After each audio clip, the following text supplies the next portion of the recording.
പ്രശസ്ത സംവിധായകൻ ഷാഫി അന്തരിച്ചു.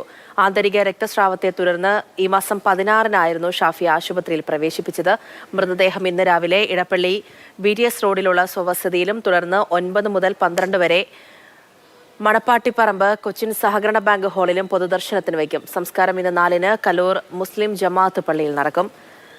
ശ്യാമപ്രസാദ് ഉത്തമൻ വിവരങ്ങളുമായി ചേരുന്നുണ്ട്. ശ്യാമ, ഒരിക്കലും മറക്കാൻ പറ്റാത്ത, ഒരുപക്ഷെ ഇനിയും ഇത്തരത്തിലുള്ള സിനിമകൾ മലയാള സിനിമയിൽ ഉണ്ടാകുമോ എന്ന തരത്തിൽ പോലും അത്രത്തോളം ഗംഭീരമായ സിനിമകൾ നമുക്ക് സമ്മാനിച്ച, നമ്മളെ ഒരുപാട് ചിരിപ്പിച്ച, ചിന്തിപ്പിച്ച ഒരു സംവിധായകനാണ് വിടവാങ്ങുന്നത്.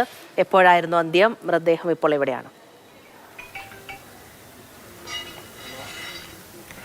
പൂജ, തീർച്ചയായിട്ടും ചിരിക്കാൻ മാത്രം സിനിമകൾ നൽകിയ ഒരു സംവിധായകൻ എന്ന് വേണം ഷാഫിയെ വിശേഷിപ്പിക്കാൻ. അത്തരത്തിലുള്ള സിനിമകൾ നമുക്ക് നൽകിയ സംവിധായകനാണ് ഇപ്പോൾ ഇല്ല, അതായത് അന്തരിച്ചിരിക്കുന്നു.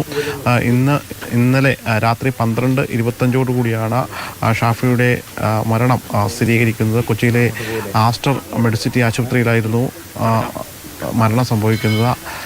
12:25 ആയിരുന്നു ഈ മരണം സംഭവിച്ചത്. കഴിഞ്ഞ 16-നാണ് ഷാഫി ആശുപത്രിയിൽ ചികിത്സ തേടുന്നത്. ആന്തരിക രക്തസ്രാവം മൂലമാണ് മരണമെന്നാണ് മെഡിക്കൽ ബുള്ളറ്റിനിൽ വ്യക്തമാക്കുന്നത്. വെന്റിലേറ്ററിൻ്റെ സഹായത്തോടു കൂടി കഴിഞ്ഞ കുറച്ച് നാളുകളായിട്ട് അതിജീവിച്ച് വരും എന്ന ഒരു പ്രതീക്ഷയും മറ്റുമൊക്കെയായിരുന്നു ഉണ്ടായിരുന്നത്. നിലവിലിപ്പോൾ മൃതദേഹം കറുകപ്പള്ളിയിലെ വീട്ടിലാണുള്ളത്. കറുകപ്പള്ളിയിലെ വീട്ടിൽ രാത്രി 2 മണിയോടുകൂടി വീട്ടിലെത്തിച്ചു. ഇതിനുശേഷം ഇനി രാവിലെ 9 മണിക്ക് കലൂരിലെ മണപ്പാട്ടിപ്പറമ്പിലെ ബാങ്ക് ഹാളിൽ പൊതുദർശനത്തിന് വയ്ക്കും. അതിനുശേഷം വീണ്ടും ഈ വീട്ടിലേക്ക് കൊണ്ടുവരും. വൈകിട്ട് 4 മണിക്കാണ് കബറടക്കം ഉൾപ്പെടെ തീരുമാനിച്ചിട്ടുള്ളത്.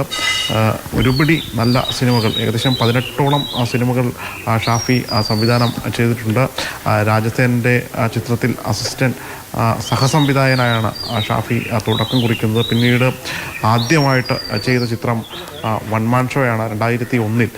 തുടർന്ന് അങ്ങോട്ടുള്ള രണ്ടാമത്തെ ചിത്രം കല്യാണരാമൻ, അതും മികച്ച ഹിറ്റായി മാറുകയുണ്ടായി. പിന്നീട് പുൽവാൽ കല്യാണം, അങ്ങനെ പിന്നീട് ചെയ്ത സിനിമകളൊക്കെ മലയാളികളെ സംബന്ധിച്ചിടത്തോളം മലയാളികളെ എക്കാലവും ചിരിപ്പിച്ച സിനിമകളായി. ഷാഫിയുടെ സിനിമകളിലെ പ്രത്യേകത, അതായത് ഓരോ സിനിമകളിലും ഈ നായകന്മാർക്കപ്പുറത്തേക്ക് അതിലെ കോമഡി താരങ്ങൾക്ക് പ്രത്യേക പരിഗണന അദ്ദേഹം നൽകിയിരുന്നു. മലയാളികളുടെ മനസ്സിൽ എന്നും ആ താരങ്ങൾ നിറഞ്ഞു നിൽക്കും.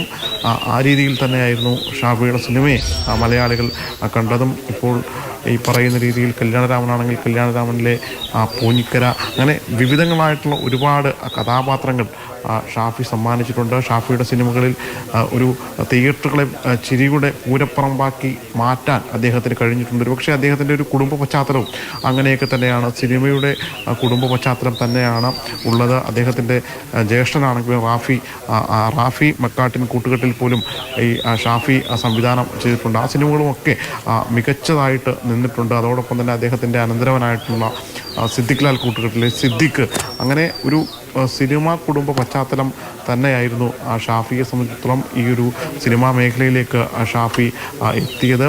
അത് കൂടുതൽ തൻ്റെ ഈ സിനിമാ മേഖലയിൽ തൻ്റെ കരിയർ മികവുറ്റതാക്കാൻ ഷാഫിക്ക് കഴിഞ്ഞു. കാരണം ചിരിയുടെ ആ ഒരു സിനിമയുടെ കാലഘട്ടം സിദ്ദിഖ് ലാലിൻ്റെ കാലഘട്ടത്തിലാണ് മുഴുനീള തിയേറ്ററുകളിൽ ചിരിക്കുന്ന സിനിമകൾ അതായത് ഉണ്ടാകുന്നത്. അങ്ങനെ പിന്നീട് അതിന് തന്നെ തൻ്റേതായ രീതിയിൽ ഷാഫി സിനിമകൾ ഒരുക്കി. ആ സിനിമകളിൽ കഥയുണ്ട്, അതോടൊപ്പം തന്നെ ഒരുപാട് ചിരിക്കാനും ചിന്തിക്കാനും ഉണ്ട്. അങ്ങനെ വ്യത്യസ്തമായ രീതിയിൽ ഷാഫി മലയാള സിനിമയെ സമ്പന്നമാക്കി എന്ന് തന്നെ വേണം വിശേഷിപ്പിക്കാൻ. അങ്ങനത്തെ ഒരു കലാകാരനാണ് ഇപ്പോൾ നഷ്ടമായിരിക്കുന്നത്.